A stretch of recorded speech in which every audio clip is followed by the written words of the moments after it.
মেয়ে ডাক দিয়ে বলে মা গো দুধে তো পানি দেওয়া যাবে না, হযরত ওমর দুধে পানি দিতে নিষেধ করছে। এইবার মা ডাক দিয়ে কয় বোকা মেয়ে রে, আই গভীর রাত্রে কি ওমর আমাদের বাসার কাছে দাঁড়ায় আছে, ও মেয়ে দুধে যদি পানি দিই ওমর তো আর দেখবে না।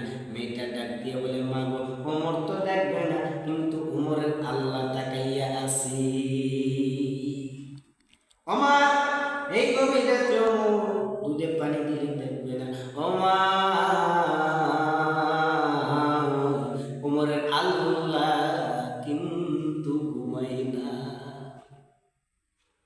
হযরত ওমর রাদিয়াল্লাহু তাআলা ঘরের কিনারে দাঁড়ায় দাঁড়ায় এই কথাগুলো শুনতেছে। হযরত ওমর রাস্তা থেকে একটা পাথর ঘুরাইয়া, রাস্তা থেকে একটা পাথর উঠাইয়া মেয়ের ঘরে 2টা ডাক দিয়েছে, মেয়ের মায়ের ঘরে 3টা ডাক দিয়া এইবার মসজিদে নববীতে আযান হয়ে গেছে। হযরত ওমর চলিয়ে গেছে। হযরত ওমর মসজিদের নববীতে নামাজ পড়ায়, ফজরের নামাজ পড়ায় এইবার বাড়িতে এসে ডাক দিয়ে কয় আতেকার।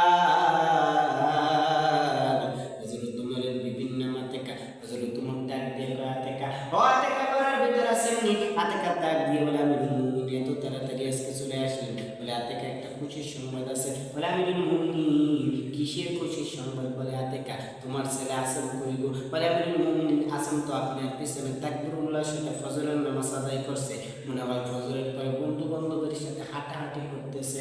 এইবার ডাক দিয়ে বলে আতেকা ওই যে আমাদের গ্রামের পরে একটা গ্রাম আছে, ওই বস্তিটা চিনুনি? বলে হ্যাঁ ওই বস্তিটা চিনি। ওই বস্তিটা তো দুধ বিক্রেতার বস্তি, ওই বস্তির ভিতরে তো ওই মানুষ দুধ বিক্রি করে। বলে ওই জায়গায় গিয়ে একটা বিন্দুর মধ্যে সিন্ধু পেয়ে গেছি। বলে কি বিন্দুর মধ্যে সিন্ধু পেয়েছো? ডাক দিয়ে কয় ও আতেকা ওই জায়গা দিয়ে আমার একটা মেয়ে পছন্দ হয়ে গেছে।